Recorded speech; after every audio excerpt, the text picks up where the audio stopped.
Hey all, look at the camera. I got them every time. Look in the camera. Hey all, it is June 19th, 2025. Juneteenth, a federal holiday since I believe 2021. So happy Juneteenth. So I want to talk a little bit about it, how it relates to the course. I know it's intriguing. I know I got a couple students who kind of expressed a little bit of discomfort about sort of talking about or even thinking about race and the role that it plays in our politics. And I would just say, no, I get you, man. I get you. I do. I know where you're coming from. But you cannot plausibly sort of understand American history or American politics or American culture or America's institutions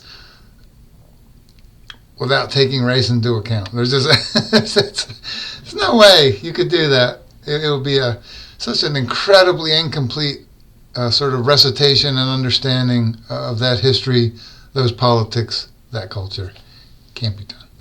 Can't be done. No, look, some of my colleagues may talk about it less. Some, perhaps like myself, talk about it more. That's a judgment call, of course. Right, and look, if you were taking this course with someone else, probably they talk about race less. So I respect that, but the idea that we somehow shouldn't talk about it, it's like, wow, I don't know, man. I'm an intellectual. I'm an academic. I'm deeply attentive to history and culture and politics. It can't be done. All right, so with that out of the way, Juneteenth, right, which requires talking about race. So...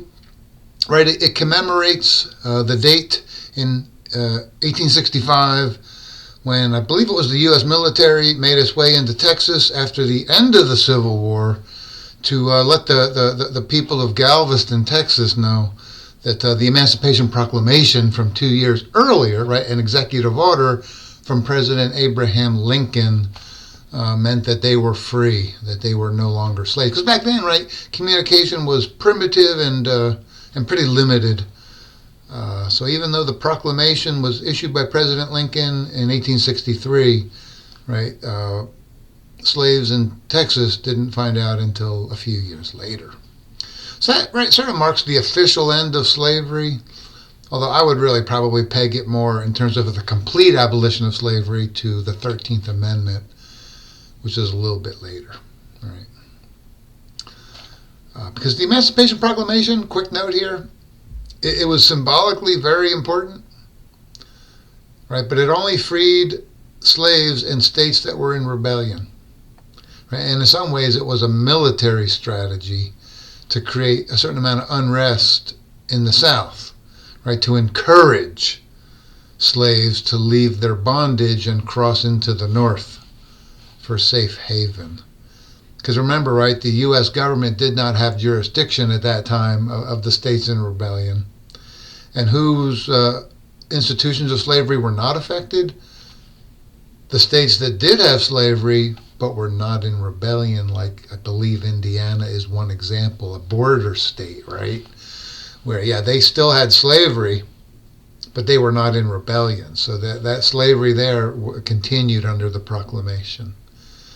So in that sense, right, in terms of its sort of real-world impact, pretty limited.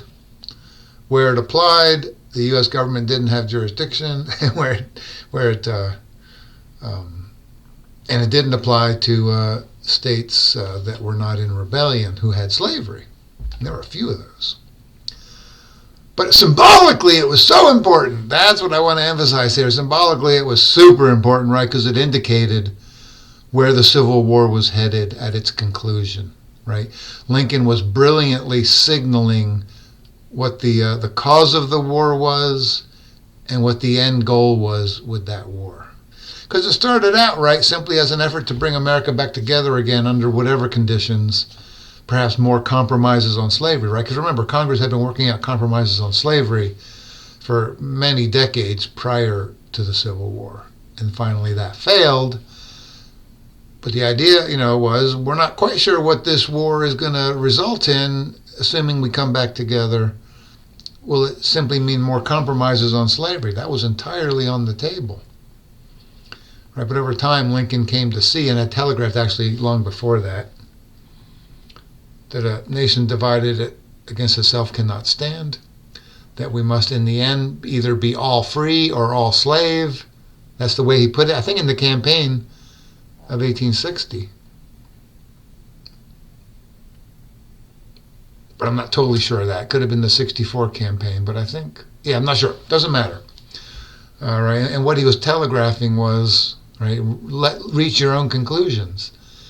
Was it plausible that after the war, all states would adopt slavery, including those in the North that hadn't had it for a very long time? Implausible. We were not going to be all slave, so the only alternative was all free. Right? But he didn't say, I'm an abolitionist. He just put it that way, very sort of indirect and deflected. But if you follow the logic, you can only reach one conclusion. And then the Emancipation Proclamation, right, sort of added to that, without saying it directly, right? Again, our most brilliant president ever, genius, political genius, right? The proclamation did not abolish slavery in the United States, but it signaled where we were headed, the 13th Amendment. So that's intriguing, I think, and important to know about Juneteenth. It does celebrate something that's important, but in some ways, right, it was more symbolically significant than substantively significant. And the other part of what I wanted to say is this, sort of on a more negative note, but realistic note, I think, right, that we did pass the 13th Amendment with the help of the new state of Nevada. Yay, Nevada. And then the 14th Amendment, right, equal protection. States must provide equal protection of the law to all its citizens, including, right, the newly freed slaves. And the 15th Amendment guaranteeing the right to vote. States cannot restrict suffrage based on race or previous condition of servitude, slavery. Those are called the Civil War Amendments. 13th, 14th, and 15th. It's also often called America's Second Reconstruction. Or First Reconstruction, sorry. The Second Reconstruction, it turns out, is the Black Civil Rights Movement in the 1950s and 1960s. Sorry. They were still talking about the First Reconstruction, right? So Reconstruction was hard earned, right? A lot of blood and treasure sacrificed for that Reconstruction, which plays out, right, in the wake of the Civil War, with initially the lamentable Andrew Johnson as president, who sucked. He tried to block Reconstruction because he was a Southerner, a Democrat at the time, right? The Democratic Party was pro-slavery and all white and Southern. That was Andrew Johnson. Lincoln was a Republican and Northern and progressive. Lincoln only chose him as his VP in '64 as an olive branch to the South as we approached the end of the Civil War. And he was the only Southern senator who did not leave the Senate after the Confederacy seceded from the Union. So he wanted to reward Johnson personally and reach, sort of extend an olive branch to the South as we came back together. That would have been fine if Lincoln hadn't been assassinated at the beginning of his second term, but he was. So Johnson becomes president and he sucked. Right. The congressional Republicans impeached him, failed to convict in the Senate, but he learned his lesson and pulled back from this issue and let the radical Republicans in Congress carry out a vigorous program of Reconstruction, right? And Reconstruction was very successful against heavy odds, right? Because the White South continued to resist even after they lost the war. Kind of a rearguard action. And then, right, President Ulysses S. Grant, Civil War hero for the United States military, badass general. He becomes our next president, gets a second term. He was really good on Reconstruction, fully committed. Right, he's the one who decided to send in the U.S. military to enforce Reconstruction, which was totally necessary. That's how much resistance we were getting in the White South to Reconstruction. You needed the U.S. military in there to do it, to kick ass and take names. So good on Grant. He gets accused of being super corrupt. He himself personally was never corrupt. He was genuinely above that. And I'm not just telling fairy tales here. He really was. Read a good biography of him. I think I read, did Ron Chernow do a biography of Grant? I think so. I read that one. It was genius. He's the same guy, right, Chernow, who did the one on Alexander Hamilton and becoming a Broadway musical with Lin-Manuel Miranda.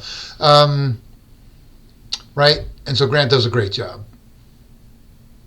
And we make a lot of progress on race under his tutelage and leadership and Reconstruction. What happens when we get the next president? Also a Republican, but no longer committed to the cause, Rutherford B. Hayes. Hayes makes a deal with the Democratic Party because it was a contested presidential election in 1876, and he agrees to pull the federal troops out of the South if Samuel Tilden, the Democrat, cedes the election to him. So Rutherford B. Hayes becomes president, and he pulls the troops out of the South. 1877. What happens as a result of that? All hell breaks loose in the South, right? It is game on for the white South. They can reassert their power and reinstall white supremacy across the South. And the North kind of pretends it's not happening. They avert their gaze for a very long time. It's tragic as hell.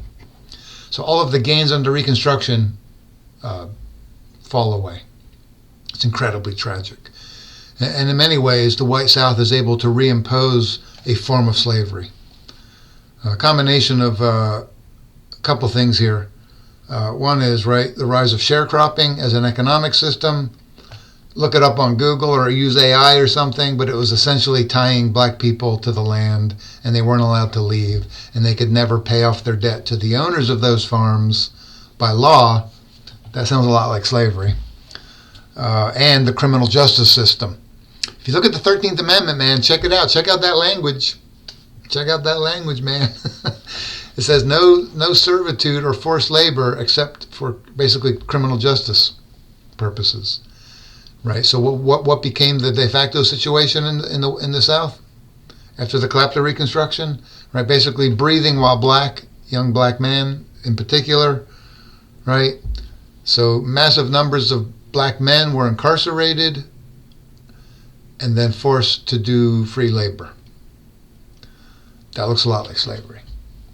And a host of other state and local laws across the South that effectively reinstalled a form of slavery. It's shocking. In many ways, it effectively undermined the 13th Amendment. A lot of people don't know about that. I'm like, damn, you should know about that. That's super important to know about our history. All of the gains of the Civil War were lost after 1876, man. It is messed up. It is messed up. And then we don't revisit that, right, until the middle of the 20th century, not in a meaningful way. My God. So yeah, you cannot understand American history without knowing something about race, without talking about race, without recognizing the central importance of race to our history, our culture, our politics. There's no way to do that. You can't do it. And the past is inextricably tied in with the present. It lives in us, literally lives in us, like genetically, in our chromosomes, in our flesh and blood, in our bones. All right. Happy Juneteenth. Now, so right, we lose a lot of those gains that Juneteenth celebrates. And then we finally come back to the table, thank you, Jeebus, in the middle of the 20th century with the Black Civil Rights Movement. And we do then achieve meaningful progress, finally. All right. Thanks, man. Happy Juneteenth. Seriously, it's a federal holiday. Take a break, and catch you on the flippity flip.